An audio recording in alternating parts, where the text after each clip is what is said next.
ජේසු පිහිටයි ආදර දරුවෙනි දෙවියන් වහන්සේ අපව මැව්වේ දුකින් වේදනාවෙන් ඉන්න නෙවේ.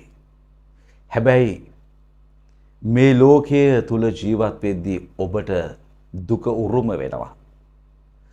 මිනිස්සු සතුට ප්‍රීතිය හොයන්න විවිධ දේවල් කරනවා. හැබැයි අභ්‍යන්තර ප්‍රීතිය සතුට දෙන්න පුළුවන් වෙන්නේ ජේසුස් වහන්සේට පමණයි. මේ ලෞකික දේවල් තුලත් ඔබට ප්‍රීතිය තිබෙනවා. හැබැයි ඒවා తాවකාලිකයි. ඔබේ ජීවිතේ පළමු තැන උන්වහන්සේට ඔබ දෙනවා නම් උන්වහන්සේ ඔබේ හදවත ඔබේ ජීවිතය ප්‍රීතියෙන් පුරවනසේක. ඒක කාටක්වත් හොරකම් කරන්නට බෑ. මක් නිසාද උන්වහන්සේ ඔබට දෙන්න සතුට ප්‍රීතිය. අභ්‍යන්තර සැනසීම. මේ ලෝකයේ ඔබට දෙන්නට බැරි. කාටක්වත් දෙන්නට බැරි.